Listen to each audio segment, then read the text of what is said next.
Mes très chers compatriotes, en ces instants critiques pour notre nation, je m'adresse à vous avec la gravité et la solennité qu'impose la situation.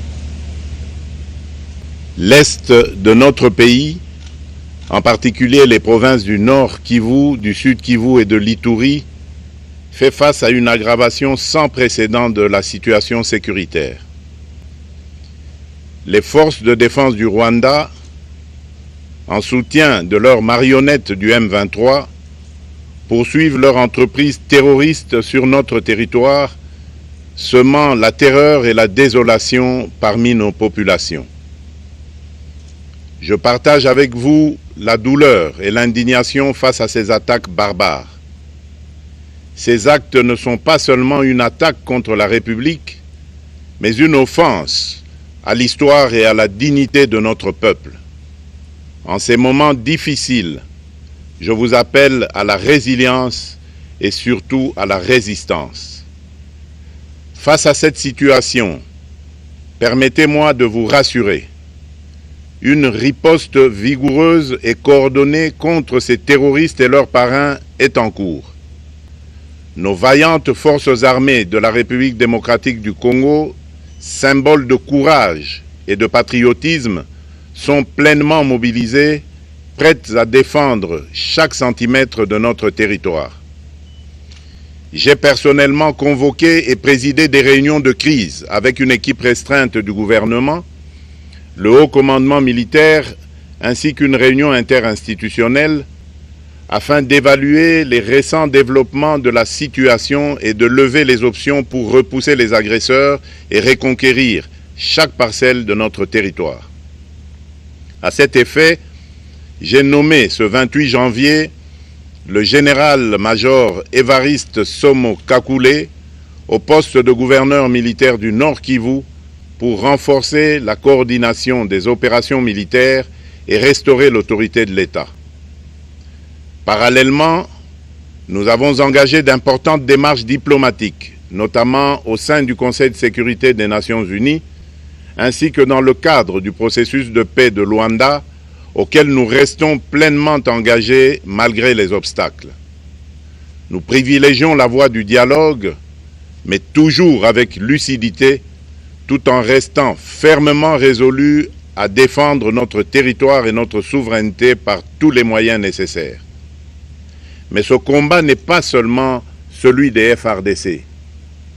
C'est le combat de tout un peuple, le combat de notre identité congolaise, afin de léguer aux générations futures un pays prospère et en paix. À tous nos compatriotes, dans chaque province, chaque ville, chaque territoire et chaque village, ainsi que ceux de la diaspora, sans distinction d'appartenance ethnique ou politique, unissons nos efforts. Apportons un soutien indéfectible, moral et matériel à nos vaillants soldats.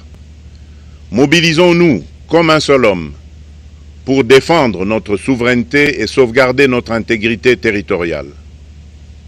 Je suis pleinement conscient des souffrances de nos compatriotes qui fuient les hostilités. Le gouvernement est instruit d'activer le plan d'urgence humanitaire pour venir en aide aux déplacés. À vous, habitants de Goma et des environs, je ressens profondément votre douleur qui est aussi la mienne. Elle traverse nos cœurs et nos âmes en tant que fils et filles d'une même patrie. Mais face à cette épreuve, je vous exhorte à puiser dans cette force intérieure qui fait la grandeur du peuple congolais. Résistez avec courage.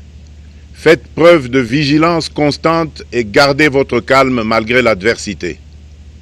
Sachez que nous ne sommes pas restés inactifs. Des plans de contingence sont préparés pour assurer la protection de la population civile et prévenir toute escalade de la violence. Les dispositifs de sécurité ont été renforcés pour protéger les zones stratégiques et nous travaillons sans relâche pour garantir le fonctionnement des services essentiels. Je tiens à rendre un hommage solennel à tous ceux qui ont payé le prix ultime dans cette lutte pour notre dignité et notre souveraineté. J'ai une pensée pieuse pour le général-major Peter Chirimwami, gouverneur militaire du Nord Kivu, tombé les armes à la main. Je m'incline avec respect devant la mémoire de tous nos militaires et de tous les Wazalendo tombés sur le champ d'honneur. Je pense aussi aux soldats de la mission de la communauté de développement d'Afrique australe, la SAMI d'IRC, qui combattent à nos côtés, aux casques bleus de la MONUSCO, qui ont sacrifié leur vie pour la paix, ainsi qu'aux innombrables civils victimes de la barbarie ennemie. Leur courage et leur sacrifice ne seront jamais oubliés. Et nous portons leur flambeau avec la ferme détermination d'achever leur noble combat. Je voudrais ici interpeller directement la communauté internationale et l'Union africaine. Le Rwanda continue de violer ouvertement et sans scrupule les principes fondamentaux de la Charte des Nations Unies ainsi que les accords régionaux. Pire, ces agissements se déroulent dans une impunité totale et ce, avec un mépris manifeste des règles internationales et des valeurs que ces institutions sont censées défendre. Cette attitude arrogante, qui ne cherche même plus à masquer ses forfaits, est une provocation inacceptable à l'égard de notre souveraineté et de la stabilité régionale. La présence de milliers de soldats rwandais sur notre sol, leur soutien politique, logistique et militaire à leur pantin du M23, ainsi que leur implication dans l'exploitation illégale de nos ressources naturelles, nous conduisent tout droit à une escalade aux conséquences imprévisibles, mettant en danger toute la région des Grands Lacs. Votre silence et votre inaction face à la barbarie du régime de Kigali et aux atrocités perpétrées par ces supplétifs sur notre territoire constituent un affront non seulement à la République démocratique du Congo, mais également aux valeurs universelles de justice et de paix. Le peuple congolais prend acte de cette passivité qui frôle la complicité. Soyez sûrs d'une chose, la République démocratique du Congo ne se laissera pas humilier ni écraser. Nous nous battrons et nous triompherons. Congolaises et Congolais, l'heure est certainement grave, mais notre détermination est encore plus inébranlable.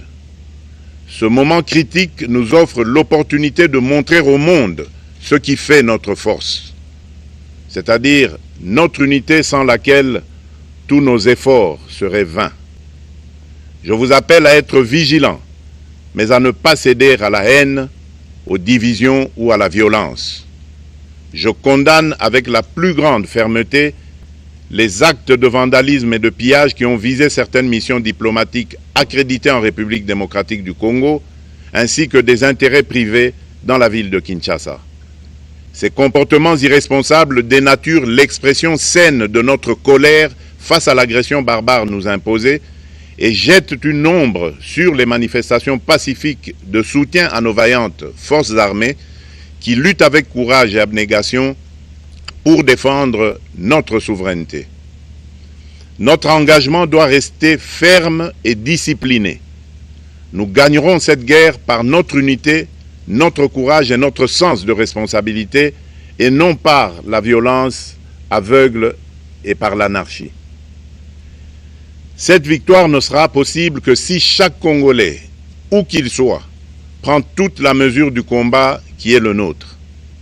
J'appelle donc la nation entière, hommes et femmes, jeunes et vieux, acteurs politiques, opérateurs économiques, membres de la société civile, confessions religieuses, artistes et sportifs à se mobiliser, à faire bloc derrière nos vaillantes forces armées et à contribuer chacun à son niveau à l'effort de guerre.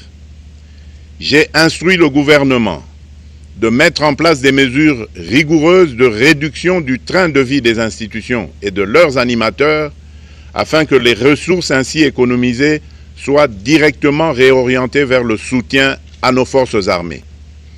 Dans cet effort national, j'en appelle également à la responsabilité du secteur privé qui est invité à contribuer activement à cette cause commune. Nos soldats se battent avec héroïsme pour la défense de notre intégrité territoriale et de notre souveraineté. Ils ont besoin de notre soutien total, qu'il soit moral, matériel ou logistique.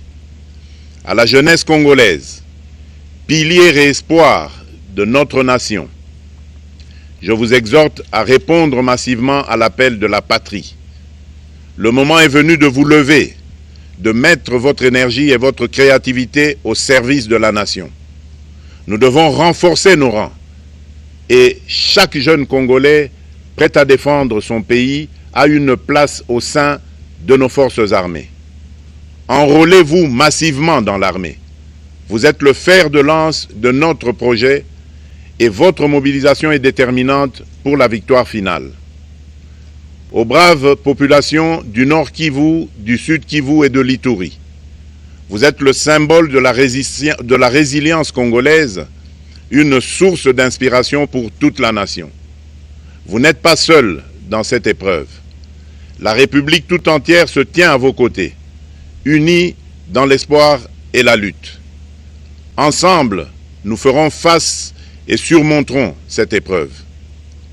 À nos vaillantes forces armées et aux vaillants patriotes Wazalendo, véritables sentinelles de la souveraineté nationale, je rends un hommage appuyé et vous exprime au nom de toute la République notre reconnaissance infinie et notre fierté inébranlable.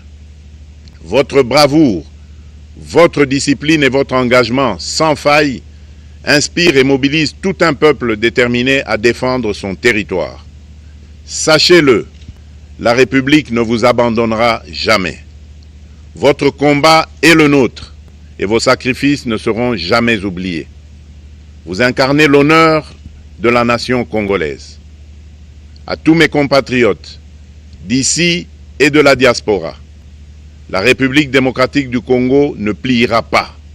La République démocratique du Congo ne reculera pas. Je ne vous abandonnerai jamais. J'en fais ici le serment. Le soleil n'a pas cessé de briller sur notre patrie. Ensemble, main dans la main, nous surmonterons cette tempête et nous ouvrirons une ère nouvelle de paix et de prospérité pour les générations futures. Que Dieu bénisse la République démocratique du Congo et son peuple. Je vous remercie.